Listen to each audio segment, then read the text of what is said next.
The committee has met. The brackets have been set. It is time to reveal which teams will play for a national championship in NJCAA Division I men's basketball. Welcome inside our NJCAA studios. I'm Phil Constantino. Glad to have you with us. This tournament will feature 24 teams, 16 district champions who earned an automatic qualifying spot into the tournament, and 8 at-large selections. Let's take a look at the bracket. The tournament will be played for the 73rd straight year in Hutchinson, Kansas, at the Hutchinson Sports Arena, March 16th to 21st. First ever season it was held in Hutch was 1947, 1948, and it has been there every year since. All games will be streamed live on NJCAA Championship TV, and for the second consecutive year, the national championship game will be televised nationally on CBS Sports Network. First round games on March 16th, championship game on March 21st. Let's find out who will be participating. The number 17 team is an at-large selection. It's the Mavericks of Northern Oklahoma Tonkawa. Finished the year with a 28-3 overall record. Did lose in the South Central District semis to Murray State. But Tonkawa is in to this tournament field, our first of 8 at-large selections to be revealed during this selection show. Northern Oklahoma Tonkawa will meet 16th seeded Moberly area from Missouri. An automatic qualifier as champions of the Midwest District. 95 points per game. They like to get up and down. And for the 67th time in program history, Moberly area is in this national tournament. The top seed, Pearl River. 28-0, the only unbeaten team remaining in D1 2-year basketball. They're seeking to become the first team to go unbeaten to a national championship since 2012, when South Plains went 36-0 8 years ago. If Pearl River can accomplish this feat, they will be the 7th team all-time to do so. It is a rare occurrence that a D1 team goes unbeaten through the national tournament, through the regular season, then the national tournament, and wins a national championship. Watch out for Isaiah Moore, by the way. He averages nearly a double-double on the season, more than 16 points and 9 rebounds per game on average. Moving along in the top left quadrant of your bracket, the number 24 seed, Columbia State. The Appalachian District champions. A little bit of a down year, 23-10. But remember, last year, a team from this same district, Cleveland State, became the first ever 24 seed to win a game in the NJCAA D1 men's tournament. So why not? Maybe this could be something similar for Columbia State, who's 23-10 on the year. The 9 seed Columbia State will face an at-large selection. Ranger from Texas, last year's national runner-up. The head coach is former Kentucky, Texas A&M, and Texas Tech head man Billy Gillespie. He's also a Ranger alum. His team was number 3 in the national polls before a major upset in the first round of the district tourney, but Ranger is back into the tournament, led by Billy Gillespie. The number 8 seed and the lowest seeded team to earn a first-round bye is Gulf Coast State, the South Atlantic champions. First tournament appearance since 1972, led by first-year head coach Phil Gaffney. They came out of one of the toughest regions in the country, and Gulf Coast State is back in the tournament for the first time since 1972. Moving along. The number 20 seed, Angelina. An automatic qualifier from the South District. Avoided top-seeded Tyler in the district tourney. They did beat 4th-seeded Blinn College 73-87 in the title game. But Angelina is in as an automatic qualifier. They will take on 13th-seeded Western Wyoming in AQ as champs of the Northwest Plains District. 30-4, the overall record for Western Wyoming their first tournament appearance since 1981. Western Wyoming meets Angelina in the first round of action. The 4 seed with a first round bye who awaits the winner, Salt Lake. Both their men's and women's teams are in. Several teams can say that in this year's D1 field. 29-4 overall this year. Salt Lake, again, champions of the West District. So Angelina, Western Wyoming, winner of that matchup in the first round, gets Salt Lake in the second round on Wednesday. The number 21 seed, Shelton State. Their women's team made it in 2. Holding opponents to 38% shooting, one of the best marks in the country. They are 28-5 overall, allowing less than 68 points per game, despite a high, fast-paced offensive style. This is their 5th straight tournament appearance, the 13th in the program's history. The 12 seed that awaits them, in at-large selection, the Tallahassee Eagles. Lost to Gulf Coast State in the South Atlantic District championship game, but Tallahassee is in the 3rd of our 8 at-large selections who are in based on their season-long resume. Tallahassee gets Shelton State in the very first round of this year's NJCAA Division I men's basketball tournament. The 5 seed that awaits the Shelton State-Tallahassee winner, John A. Logan. In AQ as champs of the Central District, they're 28-5 overall, and it is rolling for John A. Logan. Winners of 11 straight games, led by Jaden Scrub, a Louisville commitment who regularly has NBA scouts in the gym to watch him play. 36.7 rebounds in the district title game for Scrubs. John A. Logan gets a first-round bye. Here's the left side of the bracket. Pearl River, Gulf Coast State, Salt Lake, John A. Logan get the first-round byes. Northern Oklahoma, Tonkawa, Ranger, Tallahassee, 3 at-large selections. To the right side of our bracket, the number 18 seed, an at-large selection, our 4th to be announced today, the Texans of South Plains. Just 2 years ago, they won the national championship. South Plains has won it 3 times in its program's history. This year, somewhat of a bubble team, but South Plains does get the bid. Lost in their title game in the region to Clarendon by just 6. South Plains will meet the number 15 seed, Coffeyville, the AQ and champions of the Plains District. Number 5 in its own district, and Coffeyville is still going, in part due to this play. A lob pass for a lay-in with 1.3 seconds to go. That bucket won it for them in the semifinals, in the finals, and clinched their spot in the national tournament.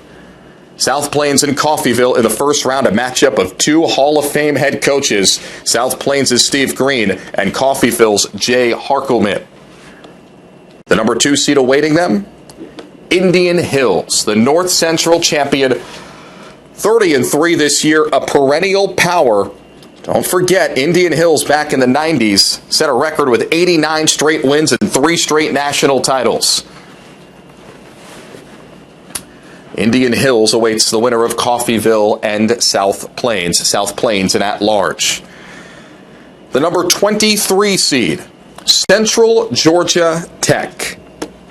Central Georgia Tech is an automatic qualifier, a winner of the Southeast District, 24-10 this year, but it is a 3rd straight district title.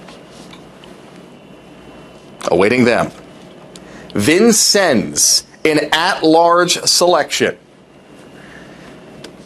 The reigning national champions out of the Central District are led by 23rd-year head coach Todd Franklin.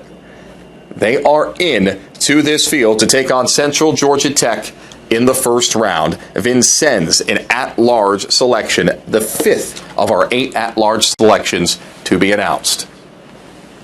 The number 7 seed, USC Salkehatchie. Winners of the Atlantic District, 27-4 this season, and winners of 13 in a row. Led by Ahmad Rand, who's averaging more than 5 blocks per game, leads the country and was his region Defensive Player of the Year. They beat Caldwell Tech, a 29-3 team, in the championship game, 92-89. USC Salkehatchie has a first-round bye. To our final quadrant, there are just a handful of teams left to introduce, 6 of them in this 24-team field. The number 19 seed, an at-large selection, Cowley. They lost in the district semis to eventual district champion Coffeyville, 87-83. Remember, Coffeyville was the number 5 seed in its own district, while Cowley was the number 1 seed. And despite losing early on, Cowley is in, the highest scoring team in the country at 109 points per game. Awaiting them, an automatic qualifier from the South Central District, Murray State. Murray State pulled the upset of Tonkawa in the semis of the district tournament, and so Murray State is in to face Cowley as the number 14 seed out of 24 in this national tournament. The number 3 seed, and with a first-round bye, Southwest champion Clarendon, 29-3 this year. Winners of 8 games in a row. First time ever, the Bulldogs are headed to the national tournament, and they get a first-round bye in the process, having won, again, 29 out of 32 games played this season. So Cowley and Murray State, a winner of that matchup, gets Clarendon in the second round on Wednesday. Final 3 teams to introduce. The number 22 seed. Out of New Rochelle, New York, Monroe. Champions of the East District. Winners of 9 straight games. 24-9 this year. In the tournament for their 10th time in program history. Be careful, though, 17-1 at home this year. They're under 500 in road and neutral site games. They await an at-large selection, the 11th seed, Colby. They are the 3rd team from this tough Plains District to get in. The Plains District every year, one of the toughest and most prominent districts. They're the 2nd at-large selection to enter this tournament. First ever tournament appearance for Colby, who lost by 1 in overtime in its district semis, but Colby gets the nod. Our final team into this field of 24 is our final at-large selection.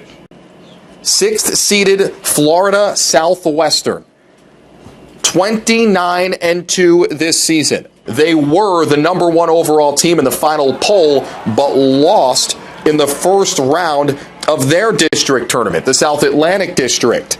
That was a shocker. Maybe some cause for concern. But Florida Southwestern is in, and they're in with a high enough seed to get a first-round bye. 4th year for their program's history, and they are in the tournament for the 2nd time ever. There's the right side of the bracket. First-round byes go to Indian Hills, USC Salkehatchie, Clarendon, and Florida Southwestern.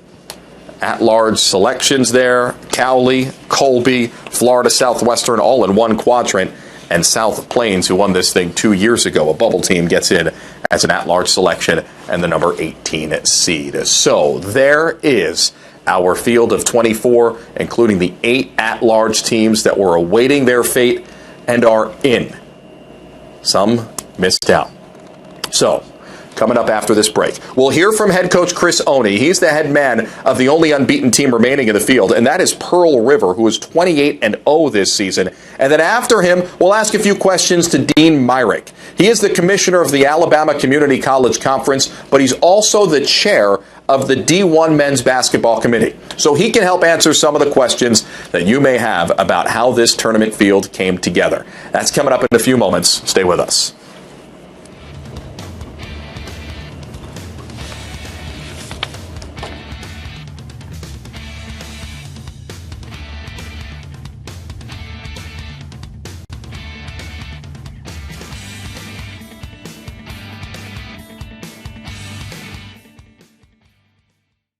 We were true to the game before there was a game, loyal to the ball before there were buckets. When Spalding created our first basketball in 1894, we didn't follow the competition. We set the standard, and we never stopped innovating, improving, adapting to meet the changing needs of the player and the game. We didn't make the rules. We made the ball.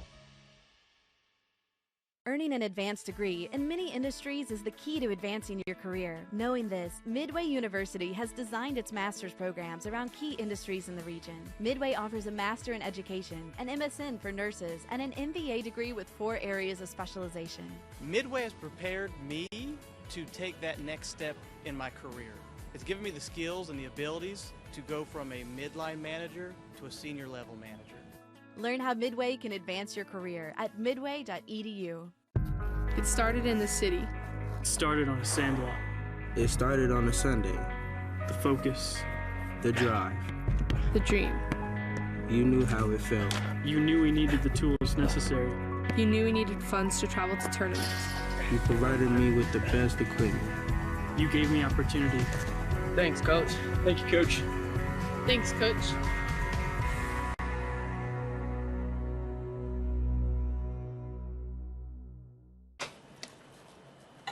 We're back on the NJCAA Division I Men's Basketball Selection Show. The number 1 team in the seeding this year, Pearl River. And we are joined by head coach Chris Oney. Coach, congratulations on all the success this season. Back-to-back trips to Hutch for your team. Lost in the second round last year. How's this year going to be different? Well, I hope it's losing the second round.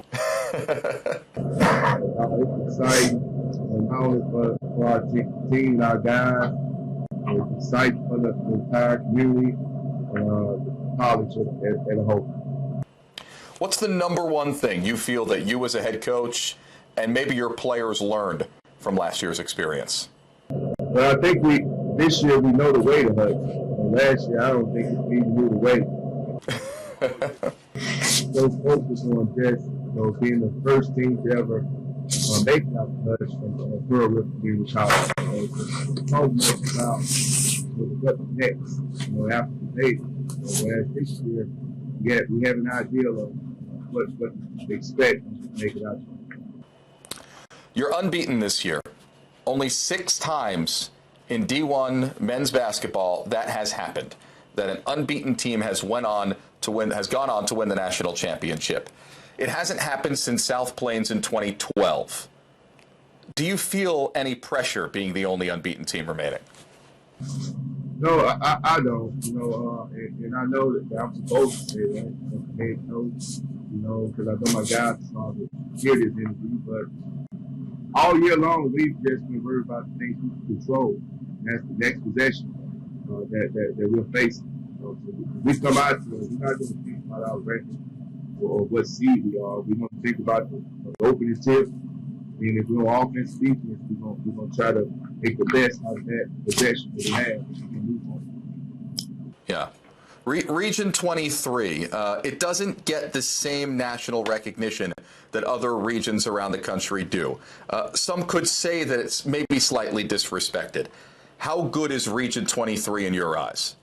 Well, I'll tell you this, a lot of teams from other regions don't come to Region 23 play. They try to come out to their regions or to their home courts and play, but we have a hard time scheduling games from other regions to come over to Region 23 and play, But hopefully after this showing and us being ranked as high as we can rank, those things will change. People across the country get a chance to see just how tough this region is. I mean, you enter the tournament as the number 1 overall seed. You're unbeaten this year. Do you feel like you carry the mantle for more than just your program, but your entire region to prove its validity, that it's one of the best? Well, I don't know. We come out there to prove this, about as far as us being the best, because with these type tournaments, the honest seat doesn't matter, because every team out there has played and earned the right to be invited to the tournament. There are a lot of great teams out there. I'm sure that You guys could have chosen several teams to be the number one seed, so to speak. So we're just going to come out there and try to, like I said, control the things we can control, try to play the best basketball that we can play as pro. Isaiah Moore, he's averaging a double-double. What kind of player is he? Nearly a double-double, I should say. Well, he's tall. He has first chance to get all of these. But Isaiah, I think, is the ultimate, junior college sports. He went to Division I high school at a young age. He wasn't really mature enough to handle the things that come along with being Division I basketball player. So this past year, he's accepted everything that the coaches, tried to teach him, to learn. So he was able to get his next opportunity that he'll be ready. But for us, he's been the anchor of our ship. He's been everything for us. He's a great teammate, ultimate teammate. He's been a team first type of guy. I'm just excited for him and growth. Looking forward to watching. Coach, since you took over your teams, they've progressively improved. When was the moment that you saw the buy-in and that you knew a season like this could happen? Well, in these kind of programs, as a head coach, all you can do is sell a dream. And hopefully, you have enough success so that kids can see that the dream that you're selling can become a reality. Start and when I took over this program, this school had never made it out to the game. So that was my dream. That was my message every single day. Not only hearing guys, but guys I was putting out in the group. I was telling how special it would be the first team to ever commit it. That would be unheard of. I said, even if you get drafted kind of late boys will be that won't be anything new. But to come here and have a chance to take this program to Hutchinson, Kansas the first time is something that not only you will always remember, but it's something no one can ever take away. Well, this year you go as the number 1 overall seed. Head coach Chris Oney from Pearl River. All the best of luck in the tournament, Coach. Thanks for joining us. Thank you, man. Go out there. 3, 2. We are now joined by Dean Myrick. He is the commissioner of the Alabama Community College Conference. He's also the chair of the D1 Men's Basketball Committee. Dean, fun time of year for you. Can't be an easy job. Thanks for joining us. The competition level this year, where does it stand? I believe, first, thanks for having me. I believe this is the greatest time of year, definitely with March Madness. But the competition this year, to me, is at an all-time high. The parity at our level has been great throughout the year. The field is so evenly matched. The past few years, you could probably narrow the contenders down. But this year is almost impossible. All of the teams, regardless of the seed, are very good. With an emphasis on regular season scheduling, the field that met that will provide better tested teams, which will result in greater matchups. The competition level is going to be intense, regardless of its 1 through 24. So they're definitely battle tested, and so that being said, no team is going to be caught off guard by the quality of team that they're playing throughout the tournament. You mentioned the regular season schedule. What was the most important metric to you in coming up with this order of 24, and who was in the field? What specifically was this committee looking for? Well, the committee really places an emphasis on the number of JV and prep games. We try to disparage that or discourage that. So we place a lot of emphasis on D1 wins. A lot of that is obviously due to geography, but we were able to judge a schedule what they try to accomplish throughout the year. So we really put an emphasis on the D1 wins, and in reverse of that, an emphasis on the number of JV and prep games that they're playing throughout the regular season. And how much would you consider the strength or the believed strength of a region or district? That is important to us, and that gets tricky sometimes. But the numbers, as I say, do not lie. Just like the NCAA, you have your blue blood conferences and teams. So to look back through the last 3, 4, maybe even 5 years, there are certain regions that stand out year to year. But in saying that, I believe the gap is closing very, very quickly on that. So, which is making it more difficult for us, but that's a good thing and a good challenge. So you know where I'm going with this. Let me ask you about the number 1 overall seed, Pearl River. They're unbeaten. They're the only unbeaten team remaining in the country in Division I, but there is some belief from the outside looking in that maybe Region 23 isn't the strongest. So how did Pearl River end up with the number 1 overall seed? Well, being the only undefeated team, they have been ranked consistently probably 8 and higher for the entire year. Region 23, I believe, goes a little unnoticed sometimes as far as their quality of play. Now, in terms of national championships and all of that, they did have Jones a few years ago win the national championship. So they have had success. We kind of compare them to the year that Indian Hills was the only undefeated team. So we felt like they did have to or should be rewarded for that accomplishment this year. So we kind of compare, but Region 23 has had some success over the last few years with that. Biggest challenge you faced, whether it was the decision on who gets an at-large selection, whether it was a seeding decision, what was the biggest challenge the committee faced this year? This year, the biggest challenge was the last 2 or 3 spots as far as the at-large. We may have had 6 to 7, 8 teams in the mix for that. And with them being so evenly matched, you really have to dive in and look at, what can separate them. Obviously, scheduling was a big factor in that. Success in the past was a big factor in that.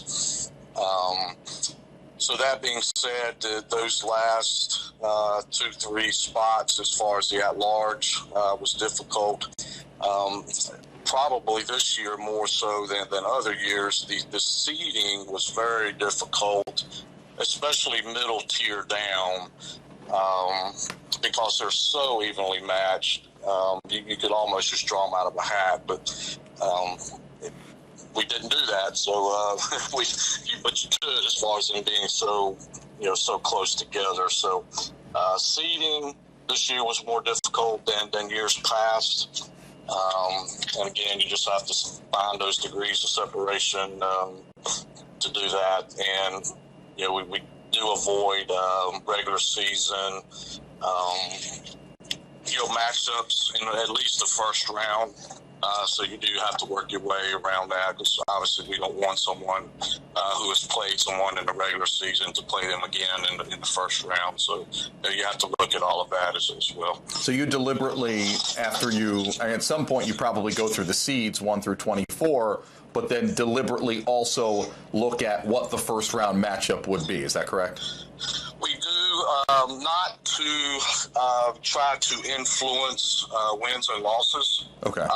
But again, if someone has played, with scheduling, the way it has improved the last few years, we have a lot more cross-regional matchups. So I think that has gotten out, that the committee does look at scheduling.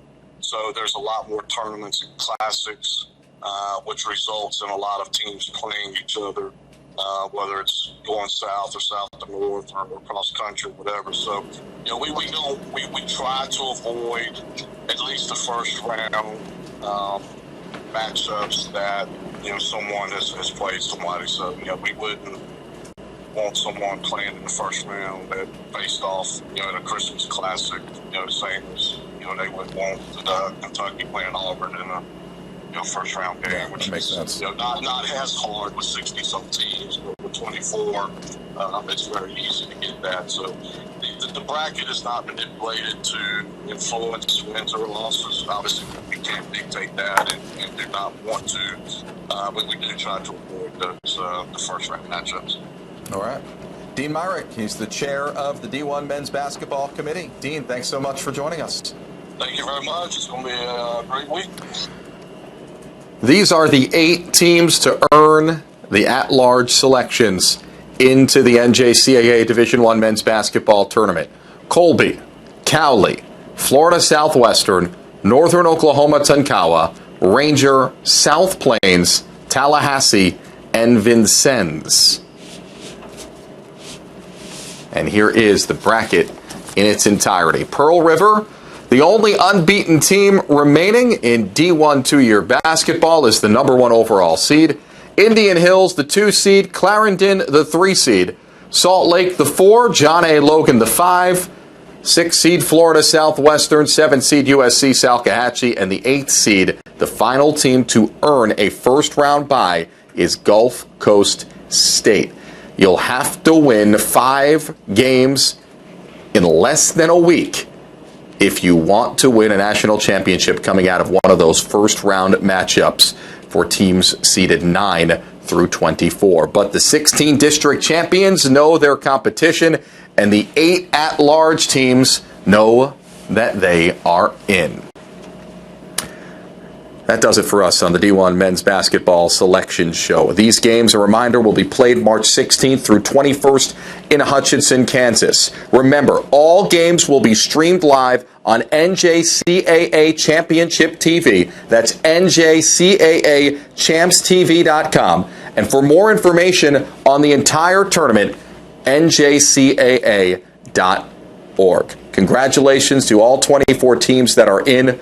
Good luck, and thanks for joining us. For the NJCAA, I'm Phil Constantino.